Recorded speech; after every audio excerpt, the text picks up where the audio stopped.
नमस्कार दोस्तों, Alex horror story channel में आपका स्वागत है। आज मैं आपको एक ऐसी खौफनाक कहानी सुनाने जा रहा हूं जिसे सुनकर आपके रोंगटे खड़े हो जाएंगे।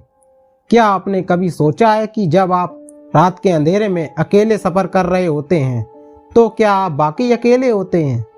यह कहानी एक ट्रक ड्राइवर की है जिसने 12 दिन के सफ़र में एक ऐसी रूहानी सच्चाई का सामना किया जिसे सुनकर आप डर का अनुभव करेंगे।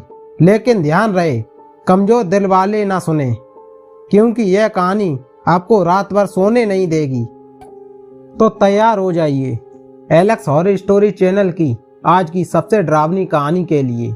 दोस्तों, आगे की हमारी कहानी हमारे एक भाई राहुल के दृष्टिकोण से होने वाली है।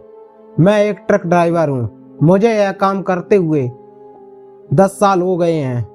पूरे इलाके में सबसे अच्छा और मजबूत ट्रक मेरे पास ही था। वैसे तो मैं रात को सफ़र किया करता था, लेकिन आज मेरे पास एक अजीब सा आदमी आकर बैठ गया। उसने अपना चेहरा छुपाया हुआ था और कहने लगा कि रात का सफ़र है, सामान लेकर जाना है, 12 दिन का काम है, लेकिन काम ऐसा करना है कि पूरी रात सफ़र करना पड़ेगा। मैंने कहा कि कर लेंगे भाई साहब, कौन सी नई बात है। उसने कहा कि देखो, जिस जगह जाना है वह जगह बहुत ही खौफनाक है। ऐसा ना हो कि तुम डर जाओ और बीच रास्ते में काम छोड़ दो, क्योंकि इससे पहले भी कुछ लोगों को यह काम दिया था, लेकिन उन्होंने सही से काम नहीं किया। मैंने कहा कि यह रास्ते में कोई चोर डाकुओं का डर है। वह कहने लगा कि नहीं, चोर डाकुओं की बात नहीं है। लेकिन अभी उसने अपनी बात पूरी नहीं की थी कि मैं बोल पड़ा। मैंने कहा कि जब कोई दिक्कत नहीं है तो क्या प्रॉब्लम है, देख लूँगा मैं, आप एडवांस दे दीजिए। फिर उसने एडवांस की जगह पूरा पेमेंट ही दे दिया और कहा बस काम हो जाना चाहिए, और रास्ते के बारे में मैंने इस कागज़ पर लिख दिया है, इसे देखकर चले जाना। उसने मुझे पता लिख कर दे दिया और मैं भी खुश हो गया, क्योंकि मुझे 12 दिन का पक्का काम मिल गया था। वरना कभी काम मिलता था, कभी नहीं मिलता था। और फिर उसने मुझे पैसे भी दे दिए थे। उसने कुछ लिखा पढ़ी नहीं की थी।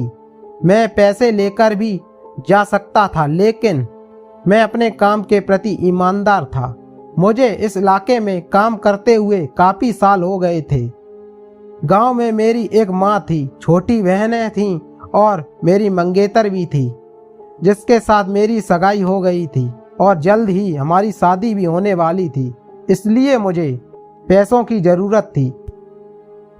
तो मैंने ट्रक में सामान लोड किया और ट्रक में बैठा, दिए गए एड्रेस की तरफ देखा तो मुझे रास्ते की समझ आ गई। फिर मैंने सोचा कि इसमें ऐसी कौन सी नई बात है, यह तो सीधा सा रास्ता है। लेकिन जैसे ही इस रास्ते पर चला तो मुझे समझ में आने लगा कि क्यों उस आदमी ने कहा था कि बीच में काम छोड़ मत देना, क्योंकि यह रास्ता तो पूरे अजीब लग रहे थे। पूरी सड़क पर सिर्फ मेरा ट्रक अकेला भाग रहा था और आसपास कोई भी वाहन नहीं था। रास्ते में 2-3 बार कब्रिस्तान आया। मैं सोचने लगा कि शायद एक ही जगह पर 2 कब्रिस्तान बनाए गए हैं। ऐसे में डरने की क्या बात थी। पहला दिन तो मेरा बड़े अच्छे तरीके से गुजर गया, मुझे कोई परेशानी नहीं हुई। लेकिन दूसरे दिन मेरे साथ अचानक ऐसी बात होने वाली थी जिसकी मैंने कभी कल्पना नहीं की थी। दूसरे दिन मैंने जब देखा कि जैसे ही मैं कब्रिस्तान के पास से गुजरा, मुझे ऐसा लगा कि मेरी सीट के पीछे कोई बैठा है। उसके जो घुटने थे वह मेरी सीट के पीछे टच हो रहे थे, मेरी कमर में लग रहे थे।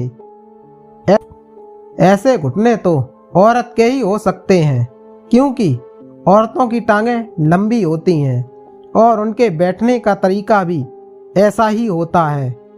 मैं आपको बता दूं कि मैं इससे पहले बस चलाया करता था, और जब मेरी ड्राइविंग सीट के पीछे कोई औरत बैठ जाती थी तो बिल्कुल इसी तरह का एहसास होता था।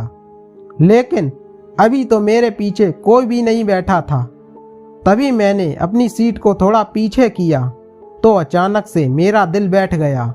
मुझे ऐसा लगने लगा कि वाकई कोई मेरे पीछे बैठा था। मैं आगे वाले शीशे से देखता तो मुझे पता चल जाता कि मेरे पीछे कोई बैठा है या नहीं, और मेरी नज़र भी उसी तरफ जा रही थी। तभी मेरा दिमाग यही प्रोसेस करने की कोशिश कर रहा था कि अब मैं क्या करूं, कि अचानक से वह एहसास होना बंद हो गया। मुझे लगा कि शायद मुझे नींद आ रही है, इसलिए ऐसा महसूस हुआ। मैंने सोचा कि कल से अपने साथ चाय वाला थर्मस रखूंगा, क्योंकि यह रास्ता बड़ा ही अजीब था। इसलिए रास्ते में ना तो कोई ढाबा था और ना ही कोई होटल। पूरा रास्ता सुनसान और वीरान था। मुझे इस सड़क पर कोई वाहन भी नहीं दिखाई दे रहा था। मेरी आदत थी कि मैं कभी चेक नहीं किया करता था कि पीछे सामान क्या लोड हो रहा है, क्योंकि जब सामान लोड हो जाता था तो मुझे वैसे भी पता चल जाता था कि ज़्यादातर फल फ्रूट होते थे, लकड़ियाँ होती थी। पत्थरों का काम मैं नहीं लेता था, क्योंकि पत्थरों में मेरा ट्रक खराब हो जाता था। इसलिए इस बार उन्होंने क्या लोड किया था मुझे मालूम नहीं था। मेरा ट्रक बड़ा भारी लग रहा था। ऐसा लग रहा था कि वजन ज़्यादा हो गया है। ज़्यादा स्पीड में मेरा ट्रक नहीं चल पा रहा था, इसलिए मुझे समय भी ज़्यादा लगने लगा। तीसरे दिन जब मैं फिर से उसी कब्रिस्तान के पास से गुजरना लगा, तभी मेरा ट्रक अचानक रुक गया। मैं हैरान रह गया कि अब इसको क्या हो गया। अभी तो ठीक चल रहा था, क्योंकि जब गाड़ी खराब होती है कुछ ना कुछ पता चल जाता है, मुझे समझ आ जाता है कि क्या प्रॉब्लम हो सकती है। लेकिन ट्रक अचानक से रुक गया, ऐसे रुका जैसे चलना ही भूल गया हो। मैं बाहर निकला, पीछे जाकर देखा, अगले और पिछले टायर चेक किए, मगर सब कुछ ठीक लग रहा था। जब वापस अपनी ड्राइविंग सीट पर आकर बैठने लगा तो मेरे कदमों के नीचे से जमीन खिसक गई, क्योंकि मेरी ड्राइविंग सीट पर पहले से ही कोई बैठा हुआ था। दोस्तों, यकीन मानिए मेरा दिल इतनी बुरी तरह से धड़क रहा था कि मुझे लगा कि मैं अभी मर जाऊंगा। वह आई तो अचानक ही थी, लेकिन बहुत सुंदर थी। उसने लंबी फ्रॉक पहन रखी थी जो उसके पाँव को छुपा रही थी। उसका फ्रॉक सफ़ेद रंग का था, उसके बाल लंबे थे, चेहरा एकदम गोरा और होठों पर लाल लिपस्टिक लगी हुई थी। उसकी आंखों में गहरा काजल था, जैसे किसी ने उसे कुछ ज़्यादा ही भर कर लगाया हो। वह सुंदर लड़की मेरी सीट पर बैठी हुई थी और स्टीयरिंग पर हाथ भी रखे हुए थे। उससे पहले कि मैं उसे कुछ बोलता, वह खुद ही बोल पड़ी। कहने लगी, चलो चलो, मुझे आगे छोड़ देना। मैंने हड़बड़ाते हुए कहा, आप कहाँ से आई हैं? उसने कहा, इधर से ही आई हूँ। आपको तो पता ही है कि इस पूरे रास्ते पर कोई आता जाता नहीं है। मेरे तो पैरों में दर्द हो रहा है, इसलिए अंदर आकर बैठ गई। वह लड़की अजीब थी। वह बात ऐसे कर रही थी, उसकी पलकें ही नहीं झपक रही थीं। वह मेरी आंखों में कुछ ज़्यादा ही ध्यान दे रही थी। जब उसके होंठ मुस्कुराते थे तो उसकी आंखें पत्थर जैसी हो जाती थी, और जब उसकी आंखें कुछ कहने की कोशिश करती थी तो उसके होंठ बिल्कुल स्थिर हो जाते थे। मैं आप लोगों को समझाने की कोशिश कर रहा हूं कि उस लड़की के चेहरे के हाव भाव कुछ इंसानी नहीं लग रहे थे। उसके बोलने का तरीका भी अलग था। कुछ लोग आंखें ज़्यादा हिलाते हैं, कुछ लोग पलकें सीधी झपकाते हैं, मगर वह जिस तरह से आंखें दिखाकर मुझे मुस्कुराते हुए देख रही थी, मामला कुछ अजीब सा लग रहा था। मैंने पूछा, कहीं जाना है तो मैं आपको छोड़ देता हूँ, मगर आप उधर नहीं, इधर साइड पर बैठिए। उसने कहा, हाँ ठीक है, जाना तो है, मुझे थोड़ा आगे ही जाना है। मैंने कहा, तो फिर साइड पर बैठ जाइए, और वह साइड पर बैठ गई। मैं अपनी जगह पर बैठ गया। मैंने सोचा, चलो ट्रक स्टार्ट करने की कोशिश करता हूँ, मगर जैसे ही मैंने चाबी घुमाई मेरा ट्रक स्टार्ट हो गया। मुझे बड़ा अजीब लगा। अभी तो मेरा ट्रक खराब था, खैर मैंने ट्रक आगे बढ़ाया और वह साइड पर बैठी हुई थी, लेकिन उसका मुंह मेरी तरफ था। वह कहने लगी, पहले नहीं देखा आपको? मैंने बोला, मैं पहली बार इस रास्ते पर आया हूँ। यहाँ उसका चेहरा जितना अजीब था, बोलने का अंदाज उतना ही नॉर्मल था। शायद इसीलिए मुझे उससे ज़्यादा डर नहीं लग रहा था। मैंने कहा, 12 दिन का काम मिला है, वही करने आया हूँ। इसके बाद इन रास्तों से मेरा कोई वास्ता नहीं होगा। आप बताइए, आपको कहाँ जाना है? उसने कहा, वहीं जाना है जहाँ सबको जाना है। वैसे मेरा नाम मोनी है, आपका क्या नाम है? मैंने कहा, मेरा नाम राहुल है। उसने कहा, अच्छा, मैं तो आपको अपनी बिरादरी का समझी थी। मैं हंसने लगा। फिर मैंने कहा, कौन सी बिरादरी? बस सब रब के बंदे हैं। उसने कहा, यह जब आप लोग कहते हैं कि दुनिया में सब रब के बंदे हैं, तो औरत भी तो हैं, इसी दुनिया में होती हैं ना? या औरतों को आप लोग इंसान ही नहीं समझते, सिर्फ मर्दों को ही समझते हैं? मैं उसकी बातों में थोड़ा असमंजस में था, लेकिन फिर मैंने हल्के अंदाज में कहा, नहीं नहीं, ऐसा कुछ नहीं है, मैं तो बस यूं ही बोल रहा था। वैसे तुम बड़ी सजी धजी हो, कहीं किसी शादी से आ रही हो क्या? इस बात पर वह हंसने लगी और उसकी हंसी कुछ अजीब सी थी। उसकी हंसी में एक ठंडापन था, जैसे उसमें जान ही ना हो। हंसने के बाद उसने कुछ नहीं कहा और अचानक चुप हो गई। ऐसा महसूस हो रहा था जैसे उसके हंसने का कोई कारण ही ना था, या उसे हंसने की वजह समझ ना आई हो। अब वह सीधा सामने देख रही थी और चुपचाप बैठी थी। मैं अपनी जिंदगी में ऐसी कई लड़कियों से मिल चुका था जिनका बर्ताव अजीब होता था, मगर इस लड़की का बर्ताव वाकई बहुत ही अलग था। यह कुछ ज़्यादा ही रहस्यमयी थी। कुछ इंसानी हरकतें हमें अजीब लग सकती हैं, लेकिन सामान्य होती हैं, मगर इस लड़की की हरकतें किसी और ही दुनिया की लग रही थी। उसकी हर एक क्रिया मुझे डराने लगती थी। उसने कहा, 15 किलोमीटर के बाद मुझे उतार देना। मैंने गाड़ी चलाते चलाते कहा, ठीक है, 15 किलोमीटर बाद रुक जाऊंगा। जैसे ही 15 किलोमीटर पूरे हुए, मैंने ट्रक अचानक रोक दिया। मैं साइड के दरवाजे से उतरा और घूमकर दूसरी तरफ गया ताकि उसका दरवाज़ा खोल दूं।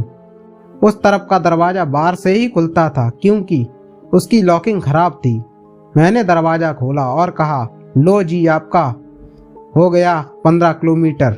लेकिन जैसे ही मैंने दरवाज़ा खोला, मेरा मुंह खुला का खुला रह गया। ट्रक के अंदर कोई नहीं था। उस वक्त यकीन मानिए मेरी हालत ऐसी हो गई, मैं शब्दों में बयां नहीं कर सकता। मेरी रीढ़ की हड्डी में अजीब सी सिरहन दौड़ गई, मेरी सांसें भारी हो गईं। मैंने आसपास देखा मगर कुछ भी नहीं था। वह लड़की जो अभी अभी मेरे साथ बैठी थी कहीं भी नजर नहीं आ रही थी। मैं अपने चारों तरफ देखने लगा मगर हर तरफ सन्नाटा था। आसपास घने पेड़ और गहरी खामोशी। मुझे समझ नहीं आ रही थी कि वह कहाँ चली गई। मैं वापस अपने ट्रक में बैठ गया और किसी तरह खुद को शांत करने की कोशिश की। मैंने ट्रक स्टार्ट किया और तेजी से वहां से निकल पड़ा। अब मेरे दिल में एक अजीब सा डर बैठ चुका था। मुझे लगने लगा था कि वह कोई इंसान नहीं बल्कि कुछ और ही थी। 5 दिन हो चुके थे इस सफर को और अब मुझे यह काम बिल्कुल नहीं करना था। मैं अपने ट्रक अड्डे पर चाय पी रहा था जब एक दोस्त ने मुझसे पूछा कि तुम परेशान लग रहे हो, कुछ हुआ है क्या? तो मैंने उसे देखा और फिर सोचा कि क्या मैं उसे यह सब बताऊं। मैंने जवाब दिया, यार तू भूत प्रेतों पर यकीन करता है? वह हंसा और बोला, भूत प्रेत क्या? इंसान से बड़ा कोई भूत प्रेत नहीं होता है। मैं तो इन सब बातों पर यकीन नहीं करता हूँ। तू क्यों पूछ रहा है? तेरे साथ कुछ हुआ है क्या? मैंने उसे बताया, कुछ खास नहीं, बस यूं ही। वैसे सुनने में आया है कि तूने जो काम लिया है उसे करने से लोग मना कर रहे थे। इसकी वजह क्या थी? उसने कहा, हाँ मना कर रहे थे क्योंकि रास्ता खौफनाक है और धीमे धीमे चलना पड़ता है।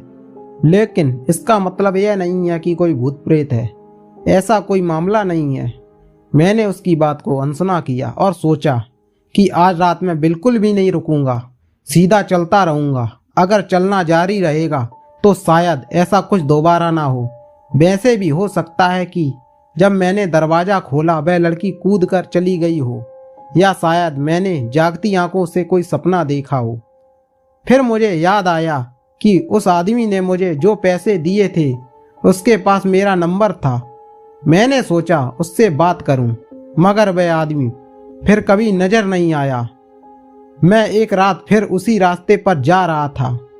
8वां दिन था और मुझे लग रहा था कि मेरी आंख लगने वाली है। ट्रक मेरे हाथ से बेकाबू होने लगा था। तभी अचानक किसी ने मेरे स्टीयरिंग को पकड़ा और मुझे कहा, आराम से। मैंने तुरंत स्टीयरिंग को संभाला और देखा तो वह मंजू थी। मेरा दिल तेजी से धड़कने लगा। मैं जोर जोर से चिल्ला उठा। ट्रक सड़क पर वापस आ गया था, मगर मैं बुरी तरह से घबरा गया था। वह फिर से मेरे बगल में बैठी थी। उसकी आंखें फिर से पत्थर जैसी हो गई थी, मगर चेहरे पर वही रहस्यमयी मुस्कान थी। मैं डरते हुए बोला, तुम कौन हो? चली जाओ यहाँ से। उसने जवाब दिया, क्यों चली जाऊं? अगर मैं ना होती तो तुम्हारी जान कौन बचाता? देखो, तुम तो सोने ही वाले थे। अगर तुम्हारी आंख लग जाती तो अब तक तुम मर चुके होते।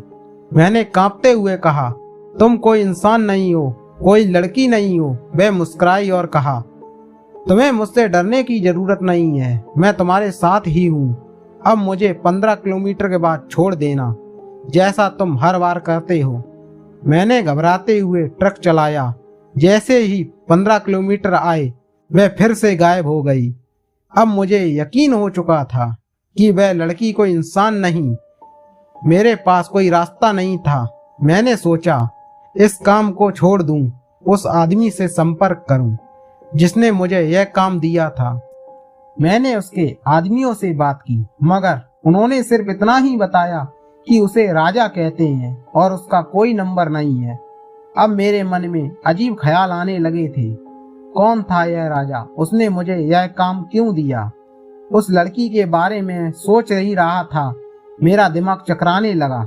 8 दिन बीत चुके थे और अब मुझे 4 दिन का काम और करना था, मगर मुझ में हिम्मत नहीं बची थी। 4 दिन और बहुत लंबे लग रहे थे। मुझे लगा कि अब कुछ हो गया तो शायद मैं इस काम से जिंदा नहीं लौट पाऊंगा। हर रोज मुझे यह चिंता सताने लगी थी कि अब अगली बार क्या होने वाला है। एक दिन सुबह के समय मैंने सोचा कि इस पूरे मामले की जानकारी किसी से ले लूं जो इस इलाके को अच्छी तरह से जानता हो। मैंने एक बूढ़े आदमी से पूछा जो यहाँ के रास्तों के बारे में जानता था। मैंने उससे पूछा, बाबा, यह रास्ता और यह कब्रिस्तान इतना बड़ा क्यों है और लोग यहाँ से गुजरते हुए क्यों डरते हैं? उसने गंभीर होकर जवाब दिया, यह पुराना कब्रिस्तान है, पता नहीं कितने किलोमीटर तक फैला हुआ है। जहाँ जहाँ तक सड़क जाती है वहाँ वहाँ तक कब्रिस्तान भी जाता है। यही कारण है कि रात के समय कोई भी इस सड़क पर नहीं जाता। यहाँ लोगों के साथ कई अजीबोगरीब घटनाएं होती रहती हैं।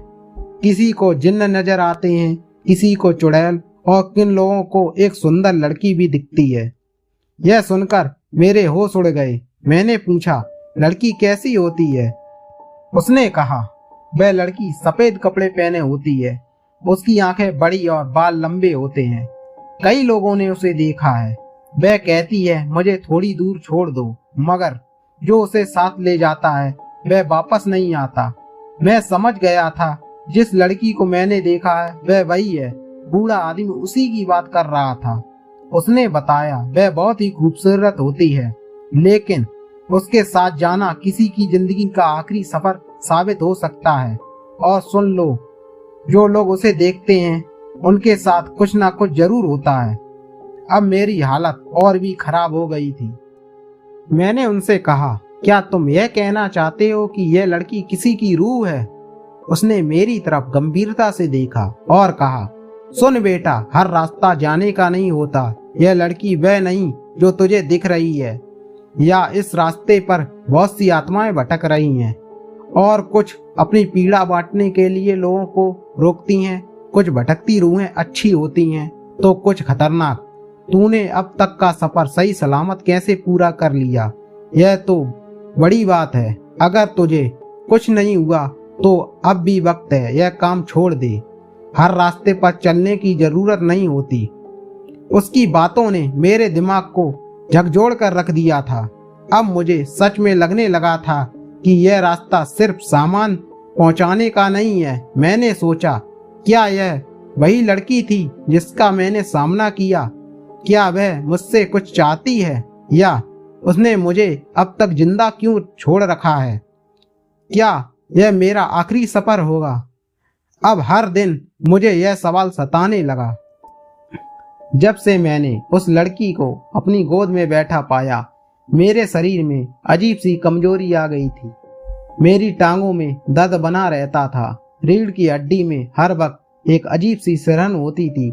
9 दिन बीतने के बाद अगला एक दिन मेरा शांति से गुजरा। मैं खुद को इस खौफनाक अनुभव से उबारने की कोशिश कर रहा था, लेकिन अब 11वां दिन आया और मुझे लगा कि आज फिर कुछ अजीब होने वाला है।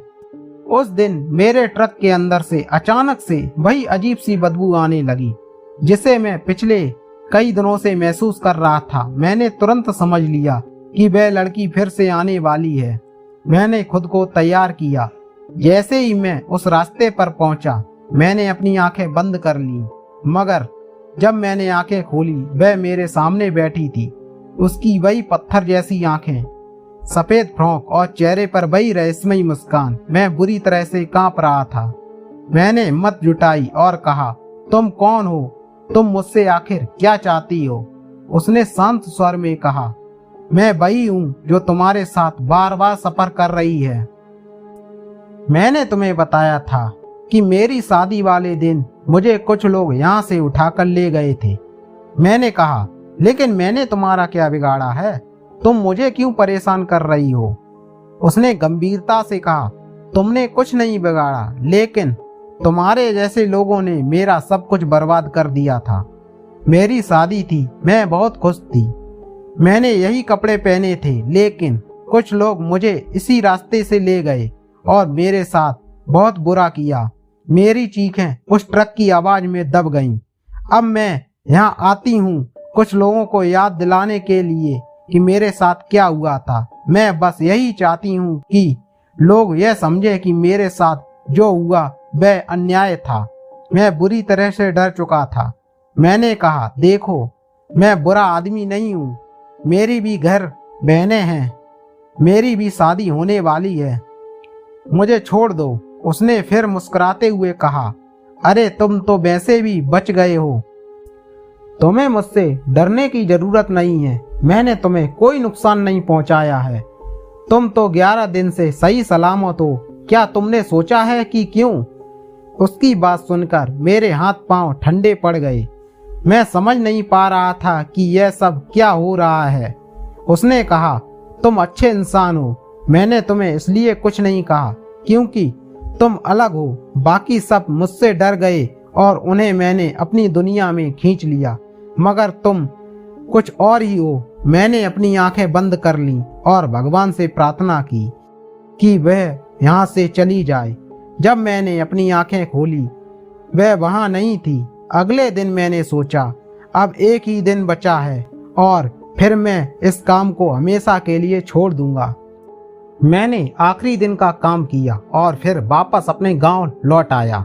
मेरी माँ ने कहा, अब तेरी शादी करनी है। शादी की तैयारियां शुरू हो गईं। मुझे जो पैसे मिले थे मैंने अपने माँ को दे दिए ताकि शादी में उसका उपयोग हो सके। मेरी शादी बड़ी धूमधाम से हुई। शादी की रात थी। मेरी नई दुल्हन मेरे कमरे में बैठी थी। मैं बहुत खुश था क्योंकि अब वह खौफनाक सफर पीछे छूट चुका था। मैंने अपनी दुल्हन का घूंघट उठाया और जैसे ही घूंघट उठाया तो मैंने देखा मेरे सामने कोई और नहीं, वही मोहिनी थी। उसने वही सफेद फ्रॉक पहनी थी। उसने मेरी तरफ देखा और मुस्कुराते हुए कहा, कैसे हो मेरी जान? मेरा दिल धक धक करने लगा। मैंने तुरंत पीछे हटकर अपने दिल पर हाथ रख लिया। वह हंसने लगी और बोली, क्या तुम्हें लगा था कि मैं तुम्हें इतनी आसानी से छोड़ दूंगी? उस वक्त मेरा शरीर कांप रहा था। मैं बेहोश हो गया। जब मेरी आंख खुली तो पता चला मैं 3 दिन तक बेहोश था और बुखार से तप रहा था। मेरी माँ मुझे एक पीर बाबा के पास ले गई। उन्होंने मुझे एक ताबीज दिया और कहा, जब तक यह ताबीज तेरे गले में रहेगा तब तक चुड़ैल तुझसे दूर रहेगी। वह तुझ पर आशिक हो गई है लेकिन तुझे कुछ नहीं करेगी। मेरी बीवी रीना बहुत खूबसूरत थी। मैंने उसे सब कुछ बता दिया। वह थोड़ी परेशान तो हुई लेकिन उसने कहा, जब तक मैं तुम्हारे साथ हूँ तुम्हें कुछ नहीं होगा। तब से लेकर आज तक मैंने यह ताबीज अपने गले में पहना हुआ है। इस बात को अब 8 साल हो गए हैं। मुझे अब भी कभी कभी लगता है कि वह मेरे आसपास ही है। उसकी हंसी कभी कभी मेरे कानों में गूंजती है। मुझे उसकी उपस्थिति का एहसास होता है लेकिन वह मुझसे दूर रहती है। मेरा वजन अब तक पहले से काफी कम हो गया है। लोग कहते हैं जब किसी के साथ इस तरह की शैतानी चीजें होती हैं तो उनका वजन घट जाता है। मेरी जिंदगी अब ऐसे ही गुजर रही है और शायद यही मेरा नसीब है। दोस्तों, यह थी आज की हमारी खौफनाक कहानी। अगर आपको यह कहानी थोड़ी भी अच्छी लगी हो तो हमारा चैनल एलेक्स हॉरर स्टोरी को सब्सक्राइब कर लीजिए। आपका यह छोटा सा सहयोग हमें आपके लिए ऐसी ही कहानी लाने के लिए प्रेरित करता है।